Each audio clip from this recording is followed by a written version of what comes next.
Hey, what's up, everyone? How you doing? It's me, Mr. 4K Upscaler. Somebody been asking me the other day, is it possible to compress via Apple 4K TV your current movies that are not mastered in Dolby Vision? I said, yes, you can compress them with Dolby Vision, with dynamic metadata. It's going to compress it anyway.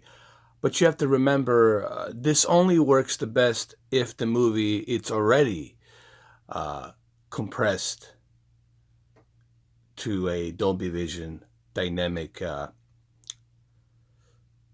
dynamic data, not static dynamic data, dynamic metadata, meaning Dolby Vision.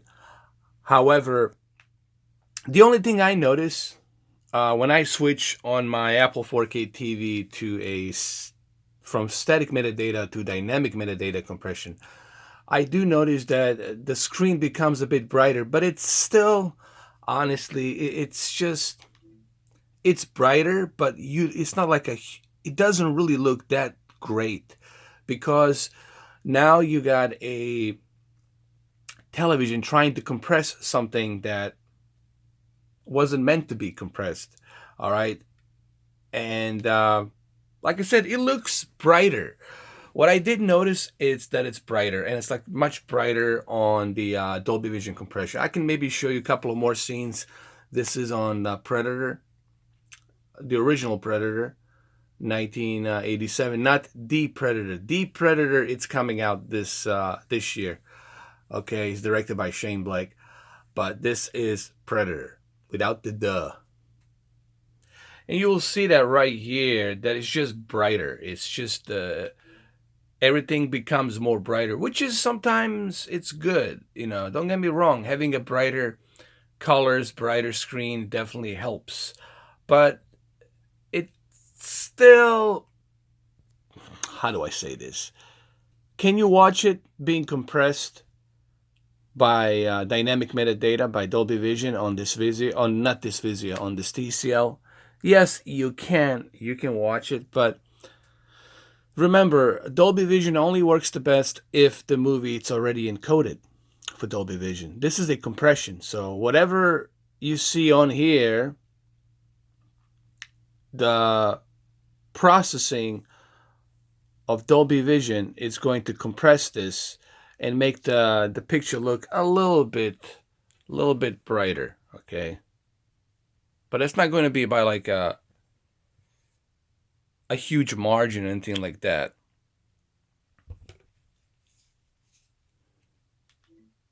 Now, I do have my Dolby Vision set to a brighter. Maybe I can try to, let me see. Maybe I can try to adjust it to, let's say, normal and leave this at bright at like normal. Let me see.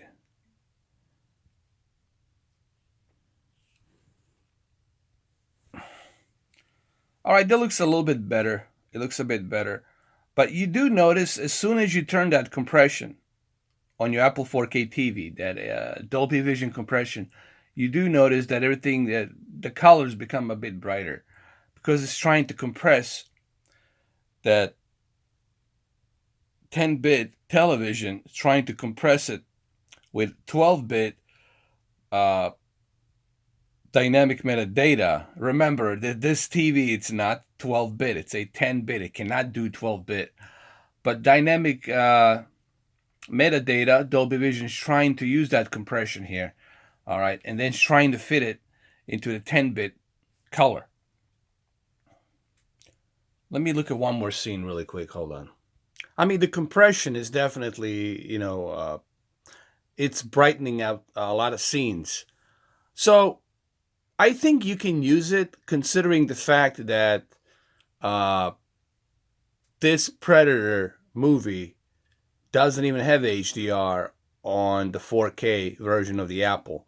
But however, that Dolby Vision compression, if your TV supports Dolby Vision, it's going to add a little bit of extra flavor, So all you have to do is leave it on. All you have to do is go to your settings and leave Dolby Vision on. Okay, and that Dolby Vision will always stay there. Okay, if you want to turn it off, you have to turn the match content on. But if you don't turn the match content on, the Dolby Vision will always be there to compress some of those movies. Now, are these movies going to look good being compressed with Dolby Vision? I don't know. It depends. I do notice they're a bit brighter. I do notice that the with Dolby Vision, the Predator, it's a bit brighter here on this TV. Like, you clearly can see a lot of stuff happening here in the movie. You get to see a lot of stuff being brightened up here. Like, this entire scene, it's lit up with brightness, and it looks great. You know, that's because we have that compression now onto this TV. You know, so look, why not use it? I mean, if you already have it, why would you want to watch it without a compression? Just use a little bit of that compression. It's going to add a little bit of that extra flavor. I'm not saying it's going to look super great, but it's definitely going to give you that little extra flavor needed for your movie to brighten up the scene a little bit, especially for such an old movie like this. Even here you can see just how it brightened up the entire scene here, and it looks very cinematic. It looks very it looks good, actually. It's not bad, considering that this is an old movie and we're using a Dolby Vision dynamic metadata compression here. It's not bad at all. So let me show you what you need to do in order to have your Dolby Vision compressed all the time. Now, compression, it's not something that I recommend. I just want to keep this clear. I'm not recommending this. Remember, I do experiments. I experiment a lot of stuff. It doesn't mean that it's always correct, and it doesn't mean that you guys should do this. I'm not recommending you should do this. I'm just giving you an alternative option, all right? But I'm not recommending it, all right? So remember, if you don't like it, you can always turn it off. So I don't want to hear any bullshit comments down there saying, oh, listen, I'm testing. I'm not recommending this.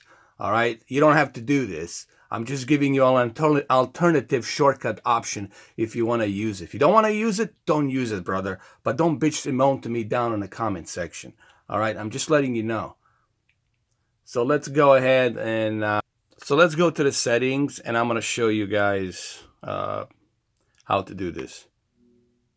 So all you have to do is go to video and audio on your settings on your Apple 4K TV, and then go right over here on video and audio, and then click on the format Dolby Vision. Make sure you click 4K Dolby Vision 60 Hertz, leave it on, and then make sure you turn this off. You have to make sure you turn the match content off. If you turn off match content and you select 4K Dolby Vision, then Dolby Vision will always stay on, okay? It doesn't matter. Even if I click exit home to my Roku and then select, you will see Dolby Vision. It's going to say Dolby Vision there. See, there's a Dolby Vision. So the Dolby Vision will always stay on. And this is something, like I said, I use for movies that don't support any HDR, like The Predator or Die Hard. So I use this compression. I use the Dolby Vision compression. All right. Not that I recommend it, but I'm simply saying you have this option. If you like it, fine, use it. If you don't like it, then don't use it. But I always leave it on. Does it add a little bit of a difference? Well, I did notice on the Predator, it brightened up the picture a little bit. So you get a little bit better, brighter scenes, so you get to see a little bit more. What I mean brighten, it brightened up the colors. Like, the color seems to be a little bit brighter because of that compression. But they're not saturated. They're not saturated. I think they look good. Like I said, give it a try. Try this out. You don't have to do this. I don't recommend you always do this, but it's a nice alternative. Thank you, guys. Have a good one.